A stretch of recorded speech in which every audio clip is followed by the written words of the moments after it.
Putin sees Russia as in a state of war against the democratic West. Has been trying to, with remarkable success, I would say, trying to overturn democracy and replace it with, you could call it oligarchy, kleptocracy, autocracy, fascism. There's lots of different words for it, but it's basically you give all the power to the rich people and you suppress free speech and democracy. The major agency within the Russian Federation that has been carrying out most of these attacks, and they range from, again, cutting cables, assassinating dissidents, shooting down airliners. MH17 was a great example. We know that it was carried out by the GRU, Russian Military Intelligence. This is the same organization that hacked the 2016 election, that put Donald Trump into power. You've got this basically, it's like from a James Bond movie. You've got, or any spy, show from the 70s. There's always like this agency that like is up to no good. This is what they are. They're the kind of evil operators. And people would say, well, the Americans and the Brits have their own version. Yeah, sure, we do. We have our guys who are out there kind of figuring out how to cause mayhem and havoc with the enemy. But they have been really remarkably active. And again, you have to look across a really wide range of attack surfaces that range from the incredibly subtle to the incredibly blunt, throwing people out windows. And also hacking at such a sophisticated level that people who aren't specialists in this field, frankly, have a hard time believing it. It seems very incredible to them. It seems like conspiracy theory. And so it's very easy to dismiss it. And I understand why people are motivated to dismiss it. It's kind of scary. If you think that MH370 was a pilot just randomly committing suicide, it really lets you off the hook. You don't have to worry about it happening again. It was a 1 in a million thing.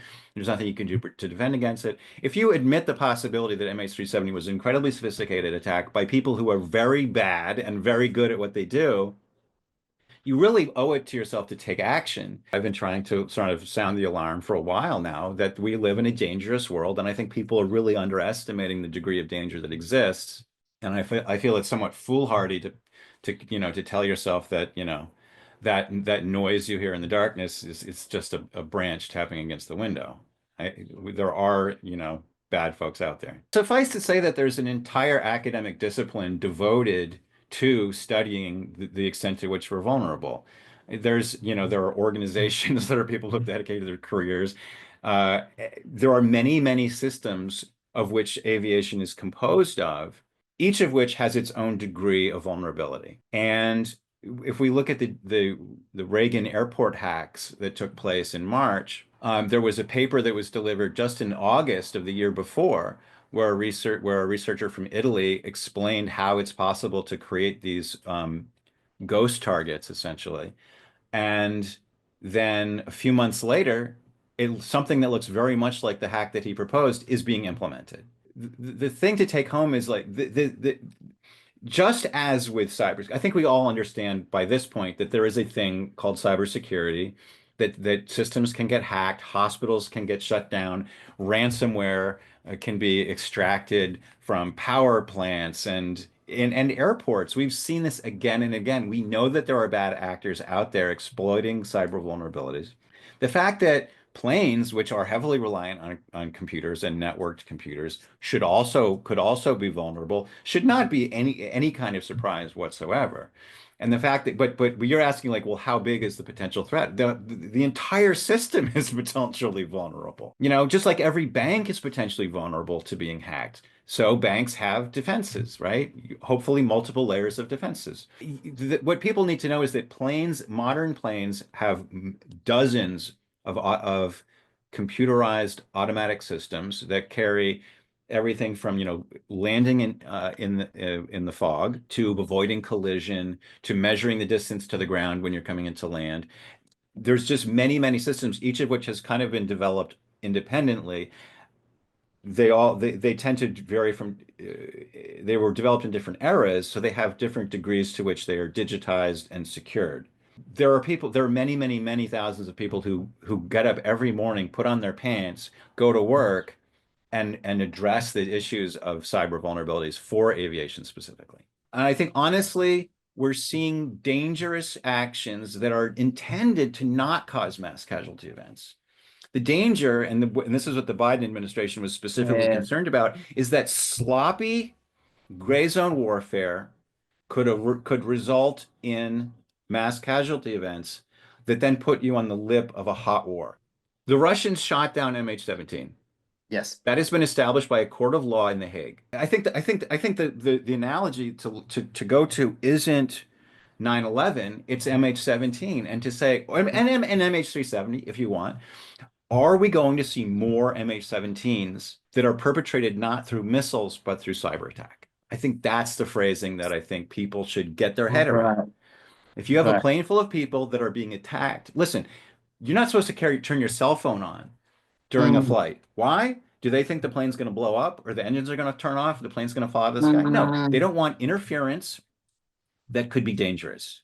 okay. Now, dangerous in the sense it's going to collide with another plane in midair? No, no, but you Mm, don't need distractions. You know, there's a rule in aviation called the sterile cockpit rule. When you're coming into land, when you're below 10,000 feet, you're not supposed to talk except to mm, say things that are safety critical, right? You just don't mm, need the distraction. So it could be dangerous. Now, could it directly and exclusively cause a mass casualty event at the sort of thing we've been seeing so far? No.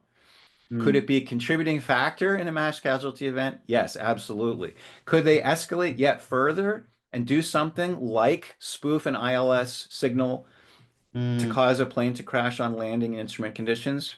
A passenger plane filled with people crashing, I think that's quite plausible, certainly in the context of incendiary devices, but even in the context of tampering with a anti-collision system or a GPS, something where you can imagine that someone is, for instance, one of the we don't know exactly what happened with the DHL crash in Vilnius.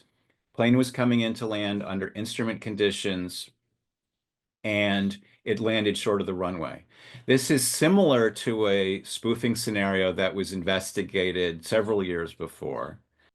You have a situation where a plane is coming into land, a false signal is injected into the instrument landing system, causing the plane to land short of the runway. This has been investigated academically. The researcher who I spoke to said that he was inspired by the movie Die Hard 2, in which this is a plot point. Someone actually carries out an attack like this. Bruce Willis tries to prevent it from happening. The plane crashes, everyone dies. So that is a scenario where a plane coming into land and an instrument landing system the system is spoofed, the plane lands short, it crashes. We don't know if that's what happened in the DHL case, but it's not hard to imagine something like that happening.